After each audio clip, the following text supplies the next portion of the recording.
Professor M A റഹ്മാന്റെ പുതിയ പുസ്തകം ബടുവൻ ജീവിക്കുന്നു വായനക്കാരിലേക്ക്.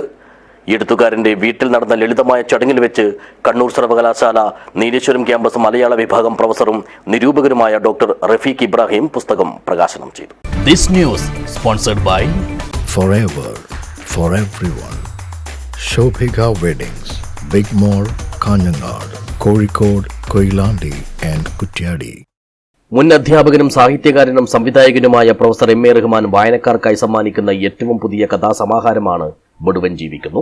ശനിയാഴ്ച രാവിലെ എഴുത്തുകാരന്റെ വസതിയായ ഉദമ മൂലയിലെ ഈസാസിന്റെ മുറ്റത്ത് സംഘടിപ്പിച്ച ലളിതമായ ചടങ്ങിൽ വെച്ച് കണ്ണൂർ സർവകലാശാല നീലേശ്വരം ക്യാമ്പസ് മലയാള വിഭാഗം പ്രൊഫസറും നിരൂപകനുമായ ഡോക്ടർ റഫീഖ് ഇബ്രാഹിം ചെറുകഥാകൃത്തും കാസർഗോഡ് സാഹിത്യവേദി പ്രസിഡന്റുമായ AS മുഹമ്മദ് കുഞ്ഞിക്ക് നൽകിക്കൊണ്ട് പുസ്തകത്തിന്റെ പ്രകാശന കർമ്മം നിർവഹിച്ചു.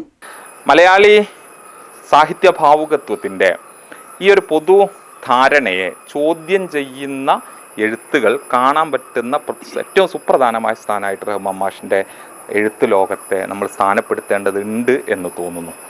ഇപ്പോൾ 80കളിൽ അദ്ദേഹത്തിൻ്റെതായി പുറത്തു വന്ന അദ്ദേഹത്തിൻ്റെ ഒരു പക്ഷേ ഏറ്റവും പ്രധാനപ്പെട്ടത് എന്ന് നമ്മൾ കരുതുന്ന കഥ. ഡോക്ടർ AT മോഹൻരാജ് ചടങ്ങ് ഉദ്ഘാടനം ചെയ്തു.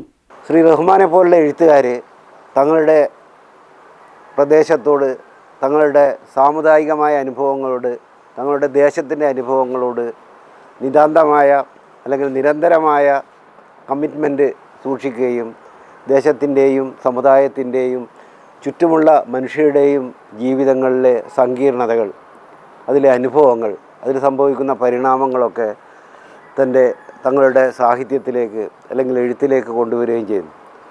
അപ്പോൾ ആ അർത്ഥത്തിൽ ഒരു പ്രദേശത്തിൻ്റെ അനുഭവങ്ങളെയാണ് റഹ്മാൻ തൻ്റെ കഥകളിൽ ഏറെയും വളരെ കൂടുതലായി എഴുതിയിട്ടുള്ളത്.